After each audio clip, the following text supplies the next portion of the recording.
Good evening, folks. Welcome to the Daily Dose of Dawn. Oh, Mansplaining the Handmaid's Tale. We are starting up season 2 today. I got the first 3 episodes ready. We'll see how far we get. We added an extra player to the game today just to give us that time because we also going to do a little recap of season 1, of course, as well. And we are playing some Mario Golf here. I am playing the King Bob-omb, so I'm going to be blowing the ball as far as possible here. And we got Wario and Luigi on the championship. So let's see how we go here today. Let's get to it. Let's start with our recap of season 1. So, as we have deduced before, the story is non-linear. It bounces all over the place, all over time. So, it's a bit of a slow burn reveal what happened before. But here's what we know so far. There's basically 11 years in the, I guess in the future, if you will. Okay. It's been 11 years or so. So, at some point in time, people are becoming sterile at an alarming rate. Okay? And at the same time, this crazy religious cult called the Sons of Jacobs have apparently managed to take over the entire country minus 2 states. The capital is in Anchorage, Alaska. So we can assume that Alaska is one of those states. I guess probably Hawaii is the other one, but that is not confirmed. The country is now known as Gilead. Through flashbacks, we learn that in the course of one day, every woman in the country was fired from a job and had a bank account frozen. Also, the males that replaced the female in the service industry were empowered to call them sluts without repercussions.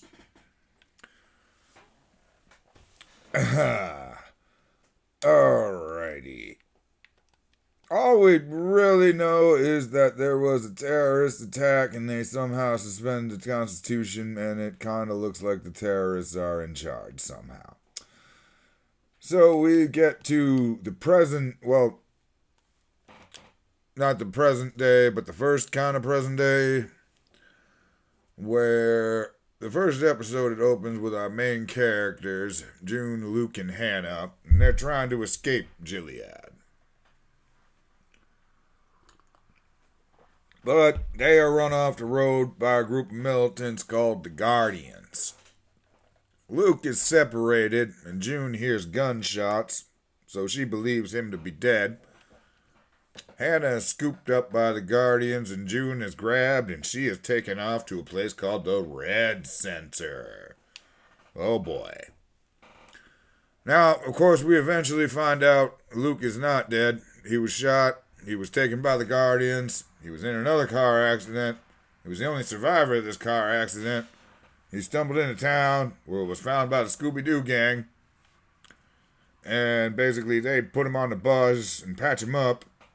And he tells them, hey, me and my family were trying to escape. And they were like, yeah, that's a good idea, because we don't really know why, but the Guardians are scooping up all the children and the fertile women, and no one really knows what happens to them again. Of course, Luke's all like, oh, fuck, man, that means I gotta go back for fucking June and Hannah. But they take a little trip to Ground Zero, this church where they tried to hide the fertile women, and the Guardians just strung all the motherfuckers up. And that was basically when he was like, maybe it's not such a good idea, and I'll go with y'all to Canada and see what I can do from there.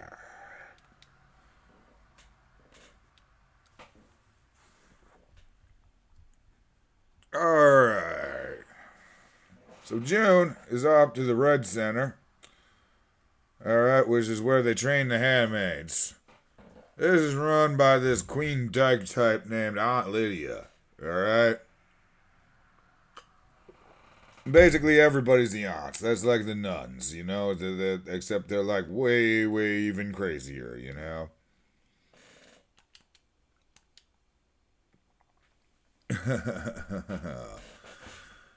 Alrighty then. June is subjected to all sorts of fucked up torture. She learns her whole purpose in life now is to once a month get held down by some sterile dude's from some guy's sterile wife while he rapes her in a deliberate attempt to impregnate her. She's then supposed to give birth, give up the baby, rinse, repeat. Sounds like a wonderful fucking deal, don't it? Oh. So 3 years later, we are now in the present day, alright?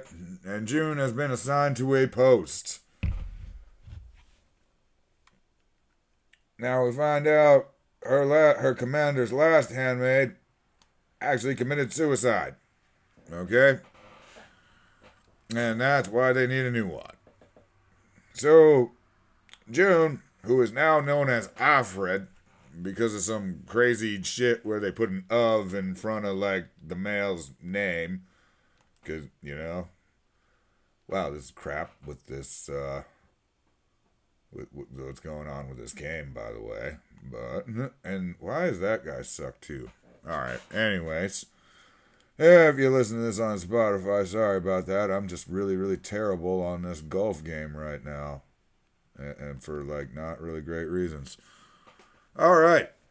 Anyways, so the wife, Mrs. Serena Waterford, informs her that the last handmaid was like training a very stupid dog and she doesn't want to have these problems again. Turns out, apparently, the wife doesn't really like the woman that her husband is supposed to rape and impregnate. Alright. Now, mind you, this is also Alfred. That's the only clue to the commander's first name. He starts out in the beginning, he's the commander. So untouchable. Yeah, by the end, he's Fred. Alright, very touchable. Okay, then. So, most of June's friends, you know, as shitty as June is doing, most of her friends didn't really do a whole lot better. Friggin' her friend Moira is believed to be dead.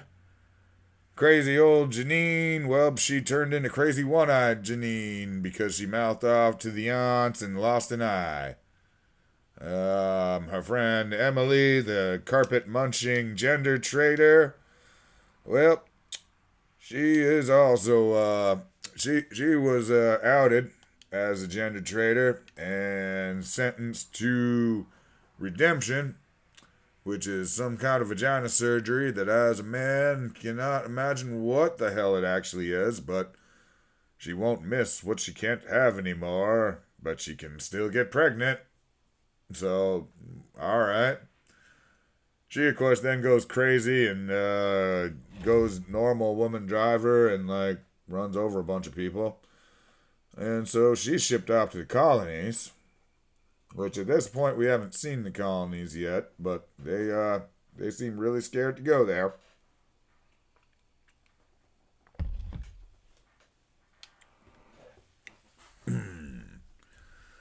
Alrighty. So after trying to impregnate June through the ceremony, turns out no luck. And everybody seems to know that it's probably the commander that's sterile.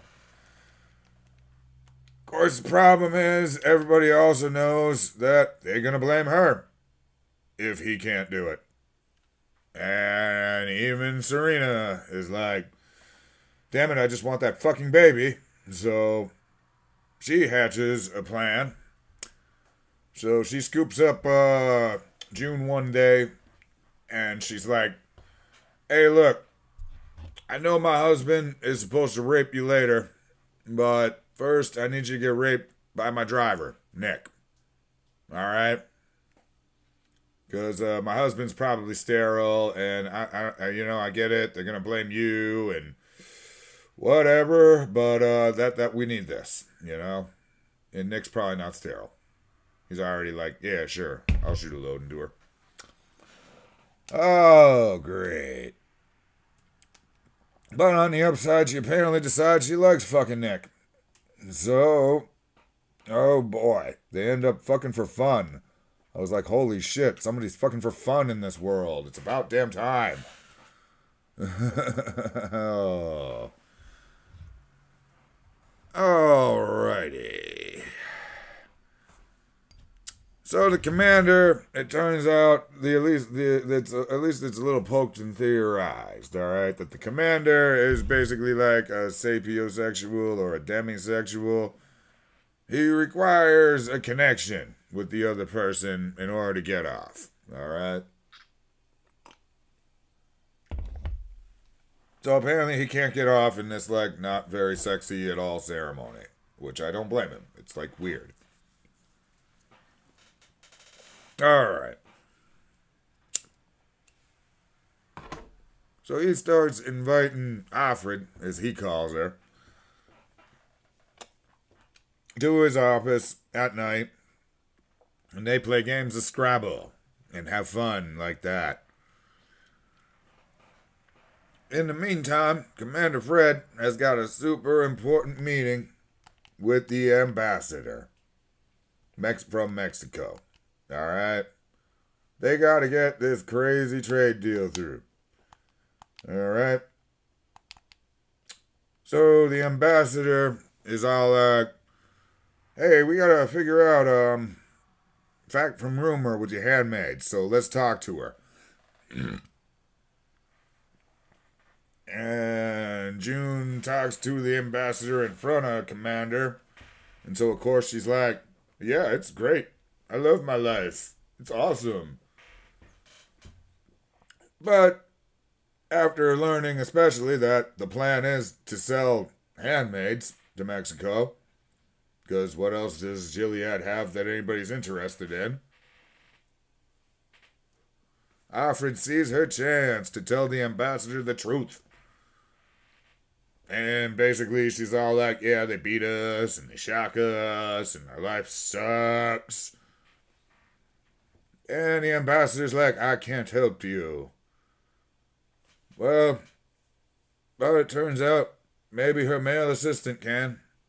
Because he's like, hey, I know who you are. And by the way, your husband's alive. So let me get a message to him from you. Oh, shit.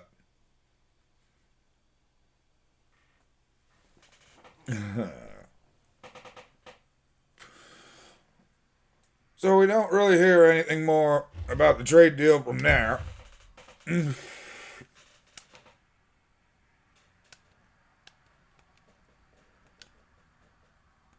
Might be left open for season 2, but one night Serena is out of town visiting Mom.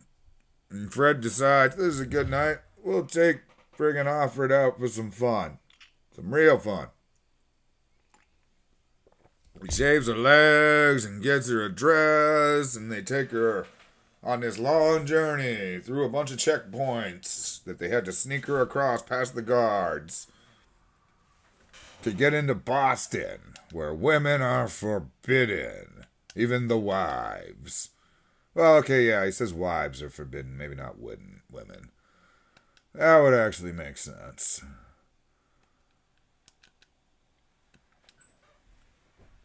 Okay, then. So, he takes her to a place called Jezebel's. Now, apparently, this is where all the religious fanatics get their rocks off all day long. After a long day of suppressing everybody else's sexual desires, they gotta go there to get their shit off. Makes sense?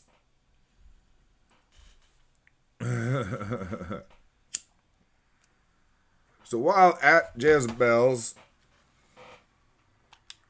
June runs into Moira, her old friend from the before time. Cool.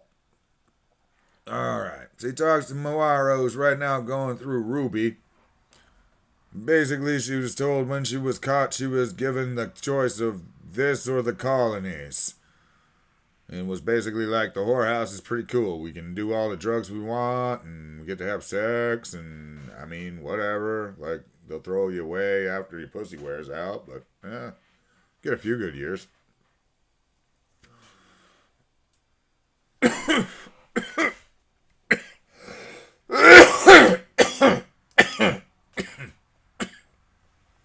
Point being, Moira has more or less given up at this point.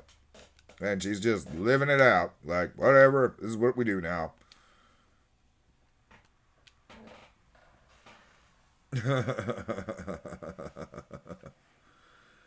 Oh, so back at the house, June tells Alma, a mouthy little handmaid, she wants to help with Mayday, a resistant group that I remember. This is the first time I remember hearing it mentioned, but probably was mentioned before. So, Alma tells her to go back to the super secret bar that Alma somehow knows that June was at last night and get a package. Yeah, no idea why she suddenly like, it's gonna turn out like everybody knows about the super secret bar. It's so stupid, but all right, fine. But she's got to get back to the bar tonight. So, with very, very little convincing, she gets Fred to agree to bring her back out there tonight. I mean, this is where, again, it was like this huge ordeal to get there. The episode before took the whole episode. Now it's like, bam, we're just there again. Right.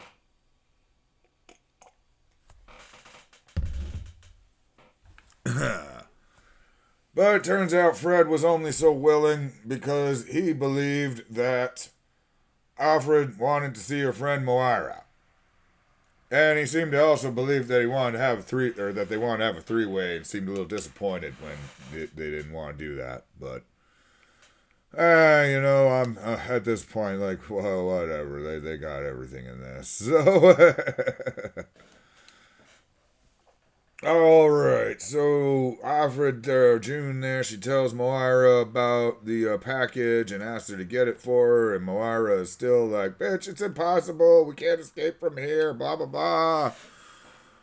So the whole time Moira's just like, it's just, bam. And June can't get down to the bar to get the package because Fred's with her the whole time. So she goes back packageless.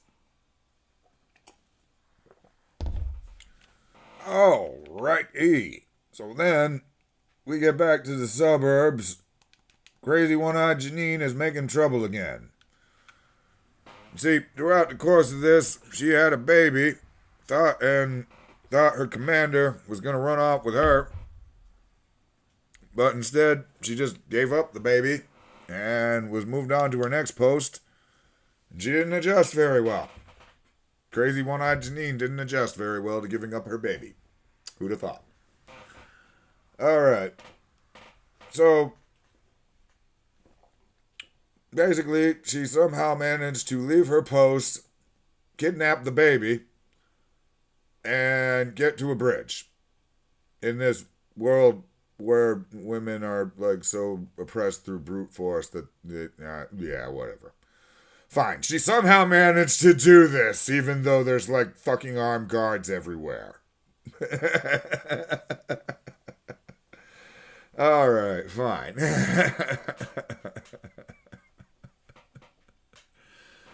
So they send out Alfred to talk Janine down, and Janine hands Alfred the baby, and is like, hey, by the way, Commander Putnam, you bitch. You said you was gonna run off with me because I'll suck your dick and your wife won't. All sorts of shit. Like, oh, fuck. So now Commander Putnam, he's in some shit too now. Then Janine takes a dive off the bridge But she's scooped right up by the Guardians who were on their A game there. Bam, got her out of the water, and she survived.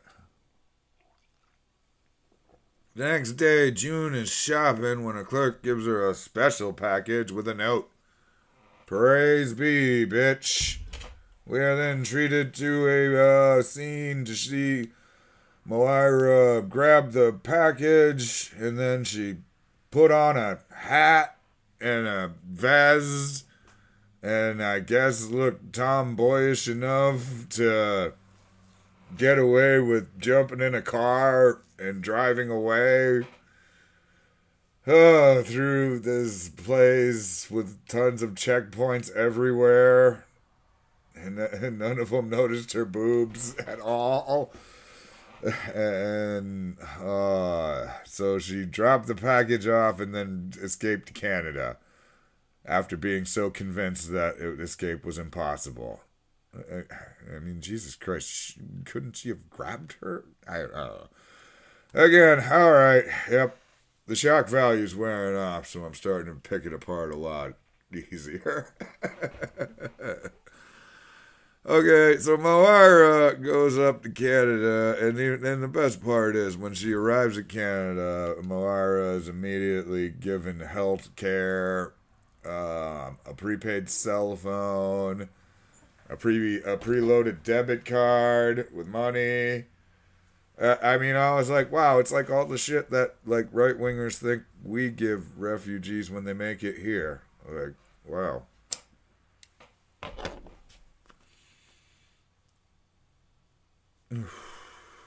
All right. And she is eventually hooked back up with Luke. So, but upon returning to the house, June now has a new problem. Serena found the dress from the night before. So she decides to smack June around for a bit. Cuts her head open pretty good. Makes a pee on a stick. Finds out she's pregnant, which gives Serena reason not to kill her. And Serena confronts Fred, tells him to get his fucking dick under control. Probably good advice at that point in time.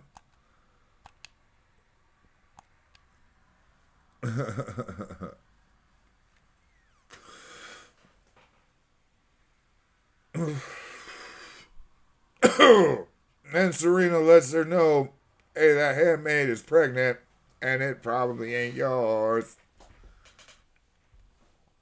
Oh boy.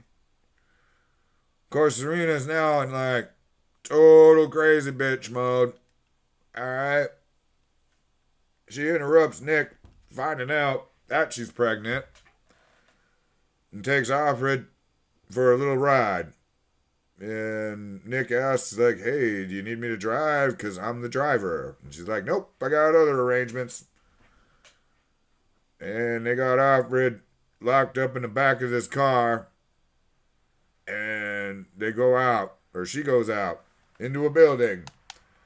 And comes back out with a little girl. And, oh my God, it's Hannah. Oh, shit. So, of course, June screams and screams and screams, but can't get her attention. Nobody can hear her. Oh, it's sad. And then Serena gets in and she's like, yeah, don't get upset. It's bad for the baby. Be like, your baby is safe as long as mine is. Oh.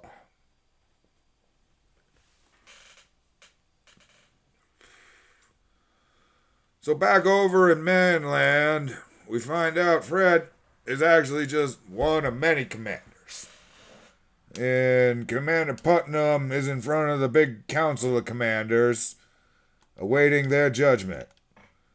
Alright, so after he leaves, it's funny because Fred, we know he's a piece of shit, loves going to the whorehouse too. He's like, yeah, I think we ought to, like, forgive him. Because, you know, it's what we do. He seems remorseful. And they're like, yeah, no. No. He's going to be punished. And that way he can make it to heaven or whatever. And it is vaguely suggested that Commander Putnam ends up having his arm amputated for the sin of lust. So Fred basically is kind of like, wow, you guys were serious about all that shit? Like, oh, fuck. You know? I was kind of hoping we were going to be hypocrites about it. But, oh, shit.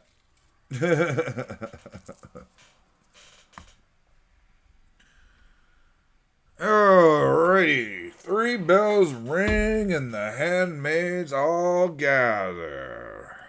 It's time for a good old-fashioned stoning. That's right. Crazy old Janine has been found guilty of endangering a child.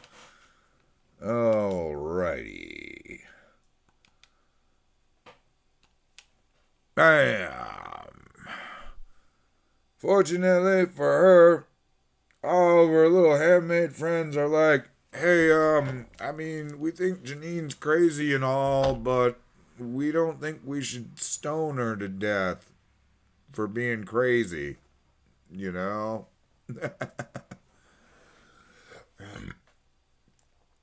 Aunt Lydia is furious.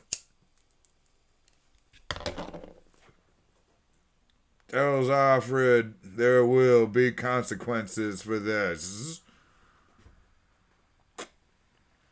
Well, Alfred is back home, and Nick and a shitload of guardians show up.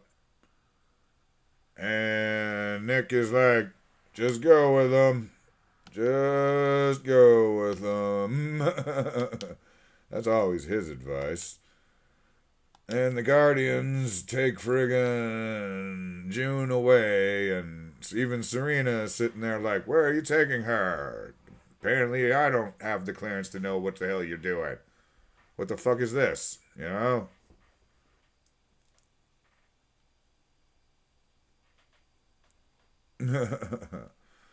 So, June ends up in the back of a truck.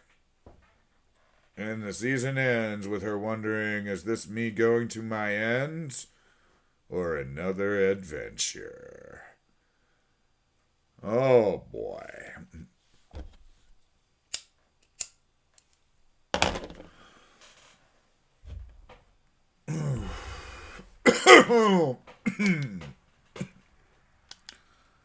That would be completing the Mansplaining recap of Season 1. Hold on, folks, as I take this shot here. Gotta navigate the damn lightning, too. So, I hope you enjoyed previous Leon there. We will get into at least episode 1 here in just a minute. But of course, first, as always, we want to make sure we give a shout out to our number 1 sponsor, Dubby Energy Drink. That's right, folks. The perfect energy drink to give you focus. And the focus is apparently what I need, because my putting game has been shit this whole game. Holy shit, it's usually only one that I totally fuck up, but it looks like I think I have fucked up every single one of them. So maybe I need this Dubby energy drink to get me some focus, because holy crap. Just, wow. Look at this guy with his friggin' birdie putt.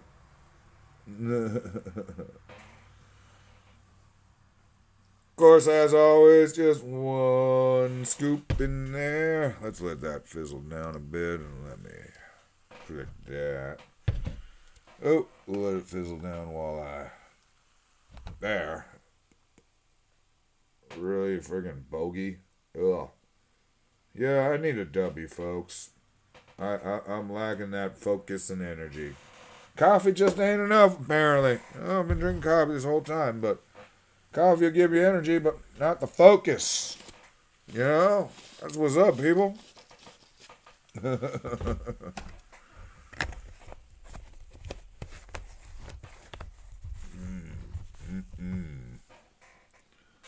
Now there we go. Gotta love these Dubby Shakers. All available on the website and included in that 10% off if you want to order one.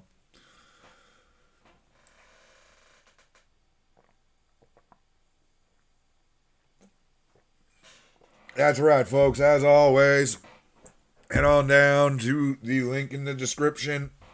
Hit that promo code TDDD for the daily dose of God. Oh, get yourself 10% off and help support the show. People, spent $200 on a PlayStation Portable earlier today on you people, or Portal. So, I mean, like, support the show. Alrighty. Now let's watch this drive. Bam. All right. So, Season 2, Episode 1 opens up with a whole lot of what the fuck. Basically, June is in the back of her van that from the end of Season 1. And she is on her way to God only knows where. Well, she ends up getting taken out of the van and into a room with a whole shitload of other handmaids. And they're all muzzled and herded out to what looked like a stadium or something, or what used to be a stadium, and is now just a giant mass hanging place. And basically, and I counted, because I was like, holy shit, how many of them are there? Like, assuming it was all 5 rows, then there was 9, there was like 45 of them they was going to murder, right then and there. And I'm sitting there thinking, like, I thought fertile women were rare. Like, I get you got to be brutal to 1 or 2, but, like, man, you got to mass murder, like, 45 of them? That don't seem to work. Turned out it was total fake out. They just wanted them to think they were going to hang all of them.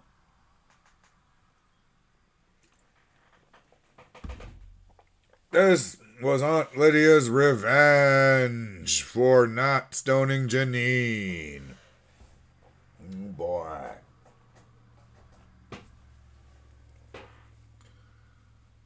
Oh, we get a little flashback then next where we find out they're back in the old there. One of the laws they set up says a woman needs a man's permission to get birth control in the pre-shitty world where they're just like starting to get shitty.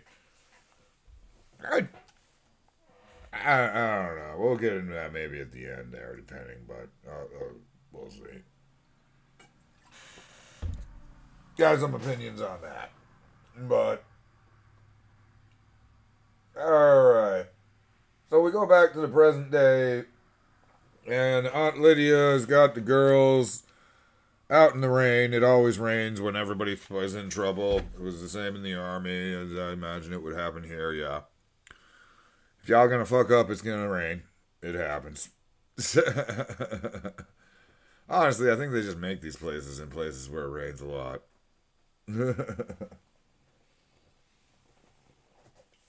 But then Lydia finds out, she finds out, oh shit, Alfred is pregnant, and I can't torture her anymore. Fuck.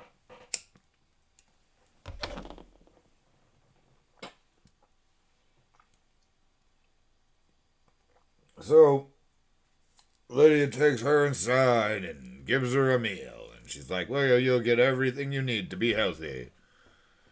And June is kind of doing the whole, like, the child thing. Like, I am not hungry. I won't eat. You know? But they want her to eat because of the baby. They want the baby healthy. So Jude is all like, yeah, I'm protected. Yeah, fuck with me because of the baby. And yeah, and Lydia's kind of like, yeah, that's pretty much exactly what you did there. Everybody else is going to get tortured for your shit. And if you really want to be a bitch, let me show you what's up. And they go in the back, And Aunt Lydia shows her, like, this pregnant lady, like, chained to a bed.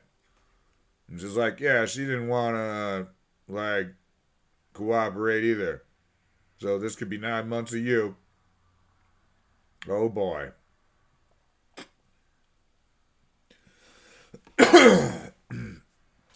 So Alfred eats a meal while the girls are punished. Looks like the point is made.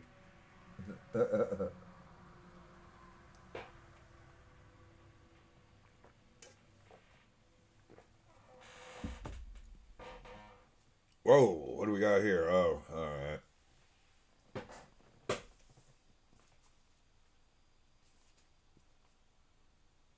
Let's see here. We get a flashback. Hannah's sick and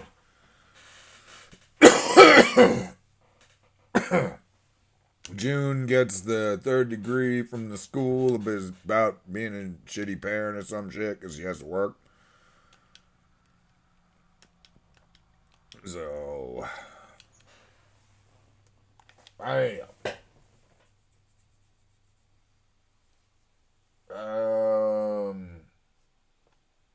Alright.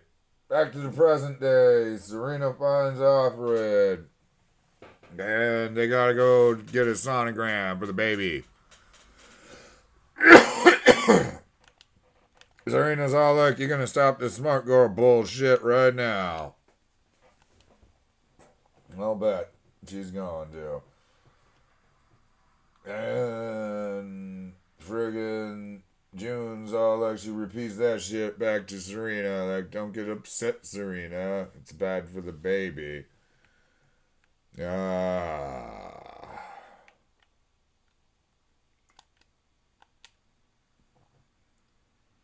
God damn it. Oh, righty there. So after the doctor has his go at her and they take a look at her, the commander and Serena leave the room. They go do their thing.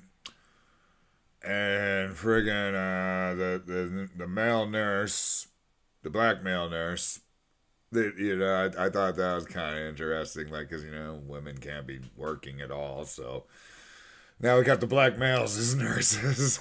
All right. And, but he calls her June, like, good luck, June. And then she finds the key in her clothes and takes the key to the basement. And basically goes to a garage and she gets in the truck. And we're kind of right back to where we started the episode at, to be honest with you. June's in the back of a truck.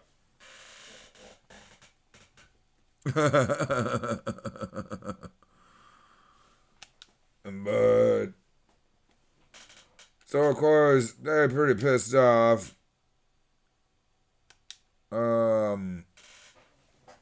Fred and Serena, they're like, "What the hell's my damn handmaid? She's pregnant. We gotta find her. Number one priority." Alright. And we get a flashback. And again, we get a little bit more information. Like, June and Luke are watching the TV. And they're like, wow, hey, like, apparently, like, 30 dudes just ran into the Capitol and started shooting people. Like, shit. you know?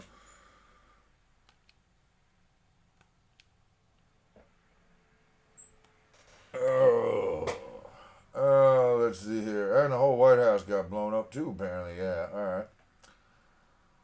Alright, so we go back to the present day, and Alfred and June there, she is let out of the back of the meat truck and runs directly into Nick, who is there, and he's gonna help her get her out of here with her baby.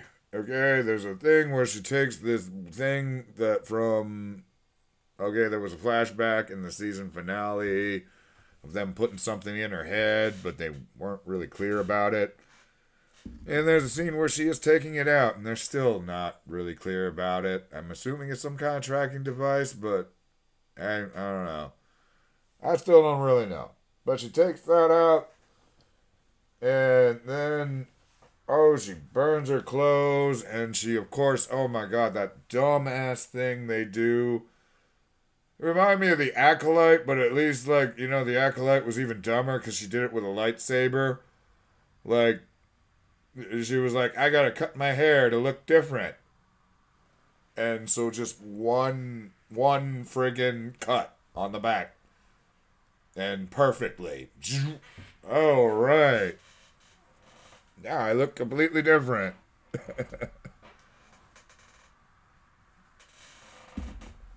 Like, yeah, okay.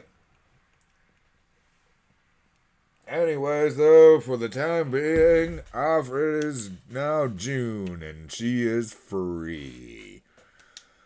That is the end of episode 1. Should have more than enough time to do episode 2 as well. Probably actually do all 3 episodes here, the way we're going. Mainly because I keep screwing up par 3s for some reason, because King Bob-omb can't putt for nothing. But alright. Okay then. So, episode 2 opens up. June is on the move again. Alright, it's apparently, it's stupid hard to get her out of there because she's a pregnant handmaid and Amber is looking for her.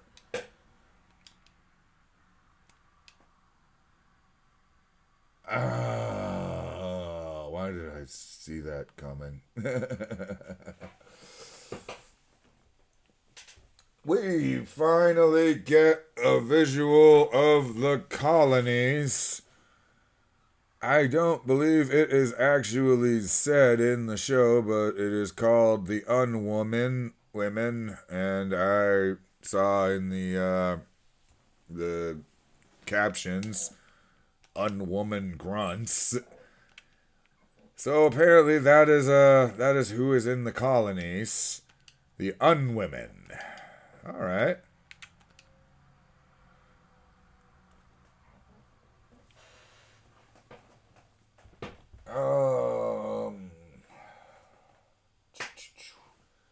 So then we get a flashback to the carpet munching gender trader, Emily.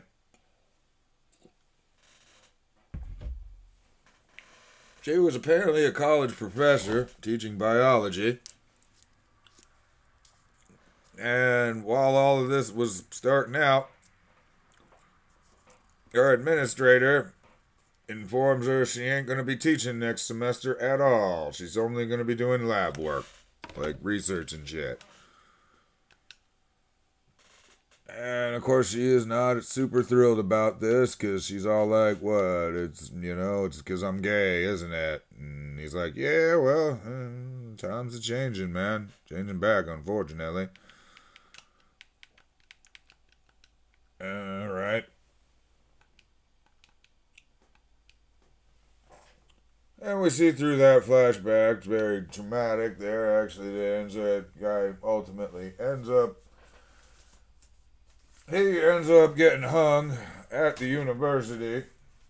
And then we will see the flashback of Emily's still...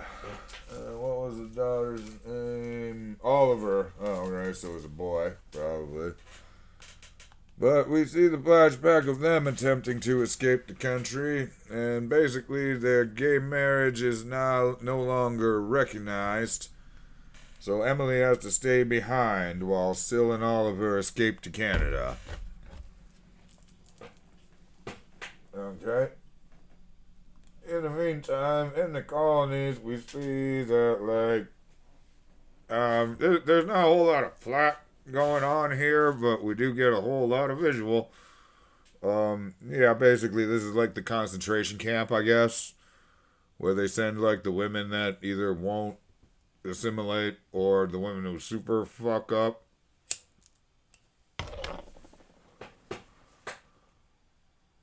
Let me see here. Oh, yeah, we are actually in this episode. We're introduced to another unwoman who asks Emily, she's like, well, what are you in for? And Emily doesn't really answer. And this woman, alright, this is why you don't tell people, or you make up some real good, I don't know. Sometimes you don't tell people what you were in prison for, but I don't know, I've never been to prison, but this seems like a good example of why not do that. But she's like, oh, I friggin' basically her husband actually did run off with the handmaid. And somehow that's also her fault. So she's sent to the colonies.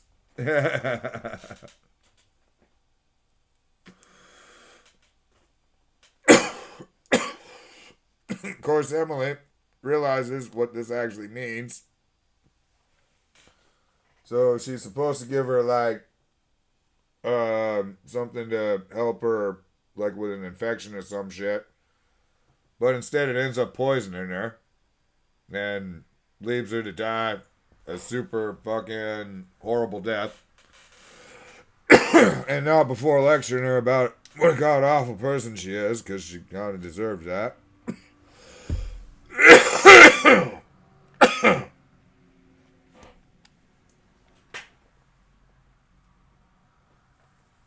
Alright. And then we last leave the colony scene with Emily finding Janine as she arrives at the colonies.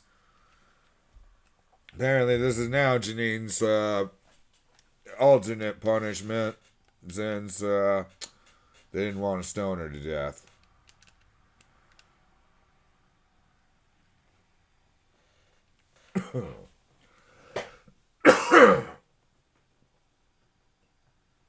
Alrighty. And then, of course, the Hannah has, of course, been living in this warehouse there waiting to get smuggled out. But again, it takes time to do this, and so she's just basically this whole time. Well, basically the whole time she is watching friends, exercising, and bitching at Nick to get her out of there. Trying to remember if this is. Yeah. Okay, yeah, that's the next episode. Trying not to get too far ahead of myself here, but that is the end of episode 2. Alright, folks, and I need to take a whiz, so. Alright, and I am back, folks. And of course, before we finally get in, before we get into the final episode, I want to remind you, hit that like and subscribe button. Like, subscribe, follow. Find me on YouTube, The Daily Dose of Dawn. Find me on Spotify, The Daily Dose of Dawn as well. And find me on TikTok, George Bushcamp Jr. Oh, boy.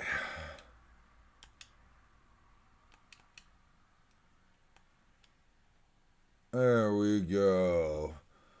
Alright, let's knock out episode 3. We should be able to. So June's been in the slaughterhouse now for 2 months. Alright? And most of this episode with her is a flashback with her mom. First we got Luke and Moira up in Canada. They say that the Canadian and British Army are amassing on the border, ready to go down there, 1776 style. Oh shit. But no, then we, like I said, it's mostly flashbacks. June and her mom. First, they show her as a kid, bringing her to a feminist protest. And then it's mostly her mom arguing, like, you gotta keep this fight up. And June's kind of just like, I don't wanna just be a normal person with a normal life. Which is, you would think. Wow.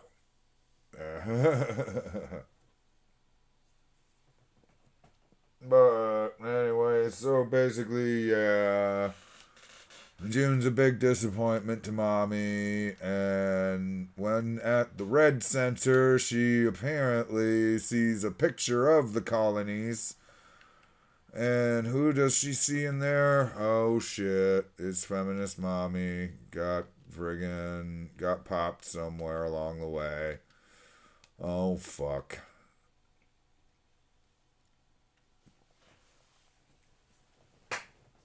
Alrighty.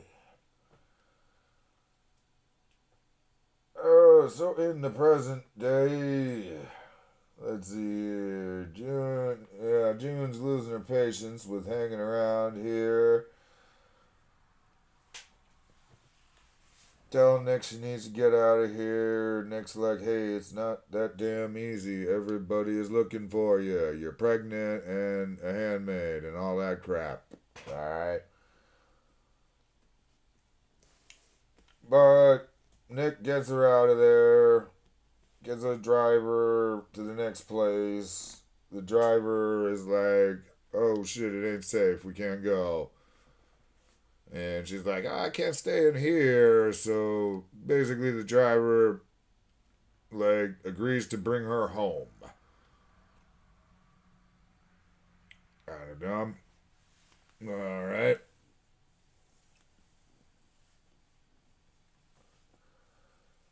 The wife is, of course, super pissed off and judgmental of June, saying how they'd have to kill me before they'd take away my child. And June's kind of like, yeah, I thought that too. Turns out it ain't that simple. Bitch.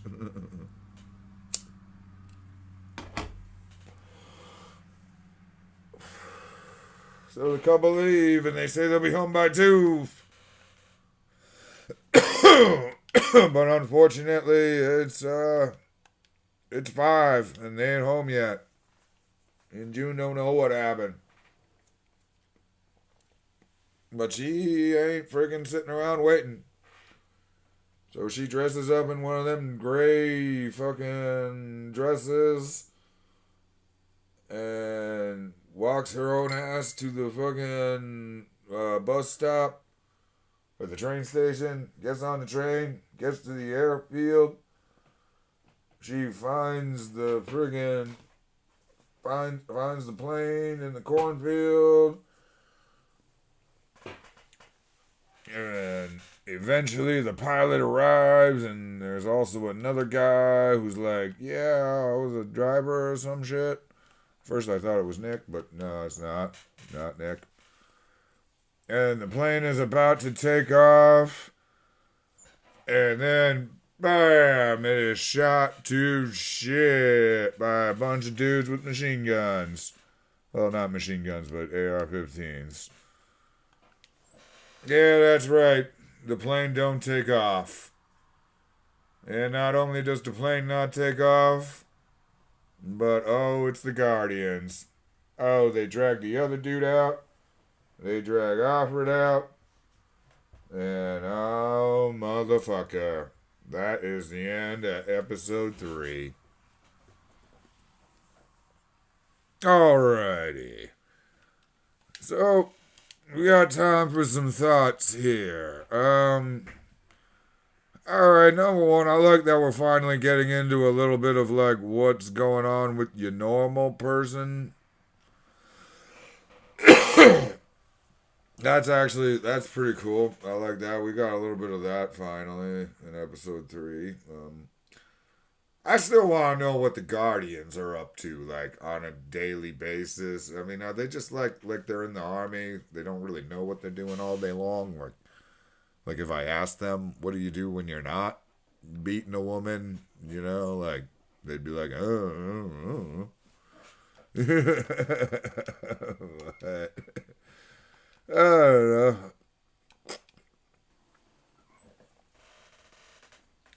I had to admit, like the opening had a good what the fuck, but it was also like, you know, I'd have been like, yeah, if I was in there, I don't think that would I'd have been like, I don't think you're gonna kill all of us.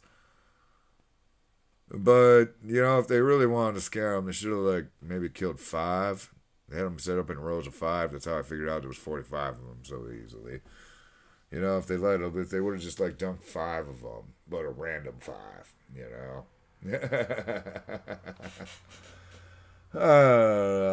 The shock value does seem to be wearing off a little bit, but I am liking it.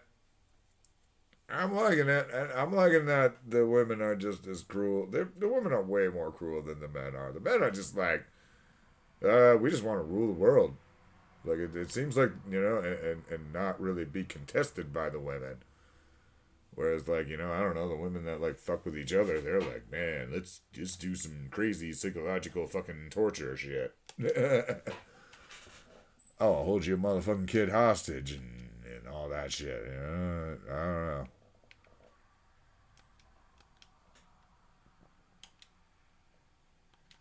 Oh.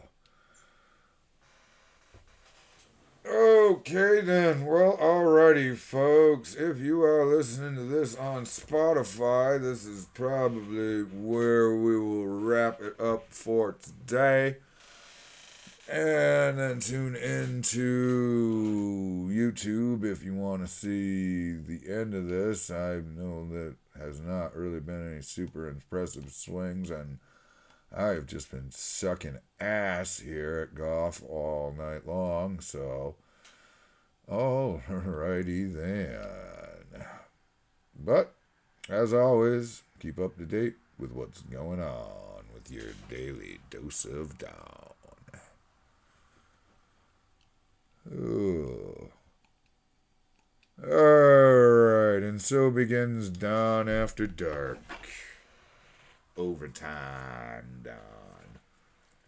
I haven't even really had any good shots here. Well, one guy had a good shot. I forgot who.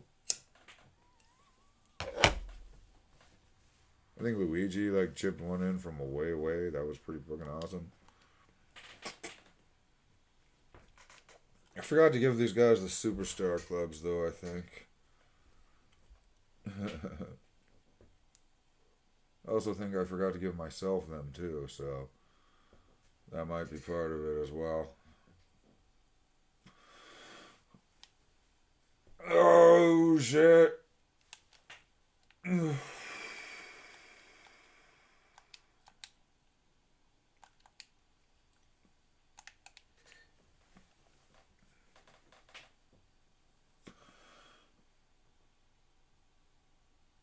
I am.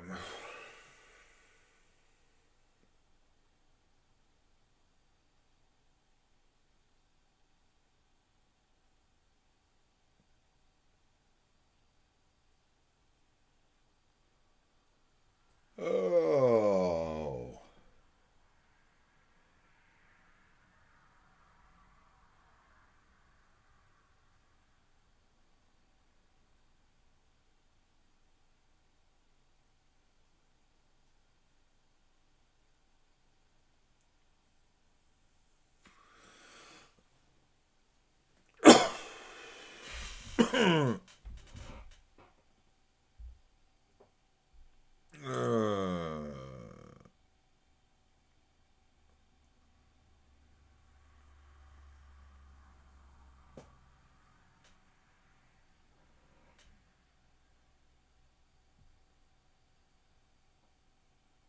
Alright. Oh.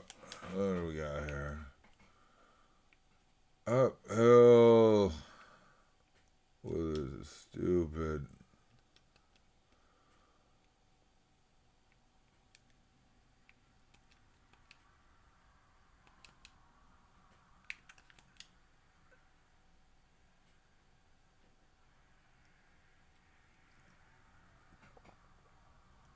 There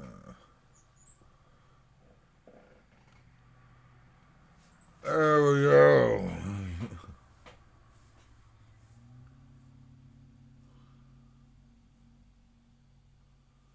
Oh, wow. Look at you.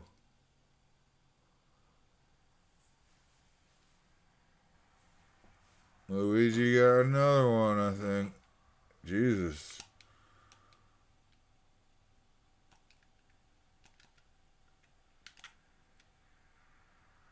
Oh.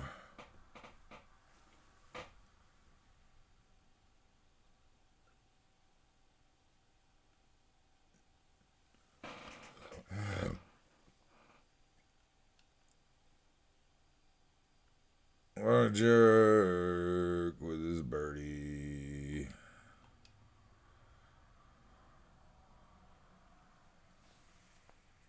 I'm still a par.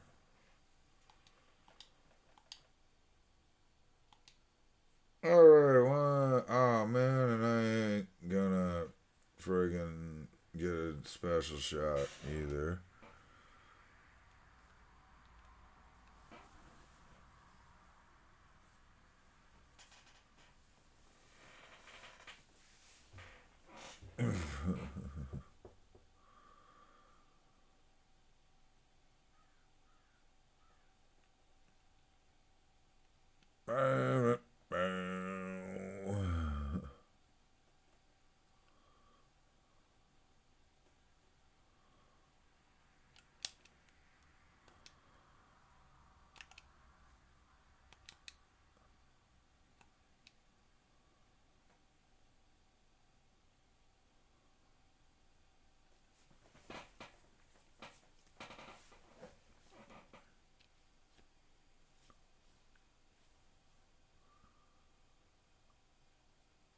What is his plan there?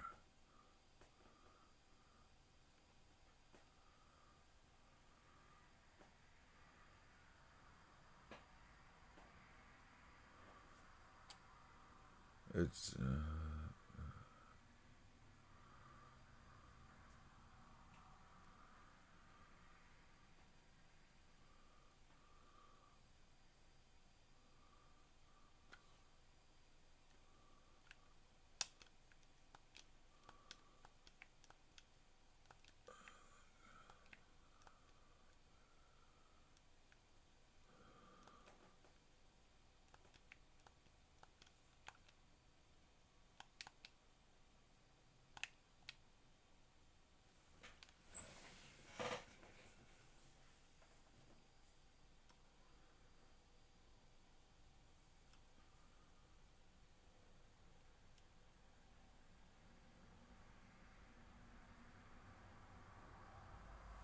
yeah. Oh.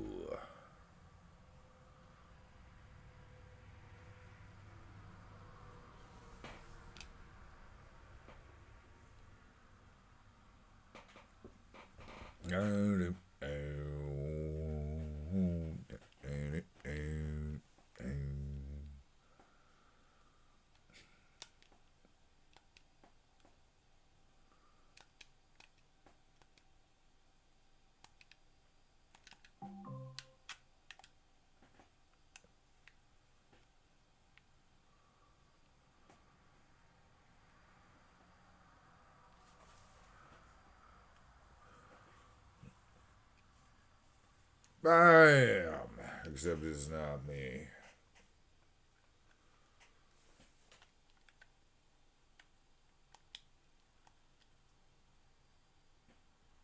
Hey, now my energy is full, but there's no holes left to shoot.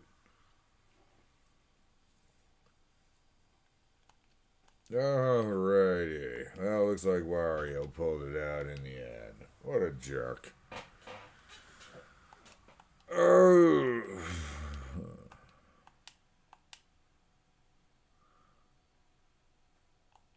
Alrighty, folks. That will do it for today.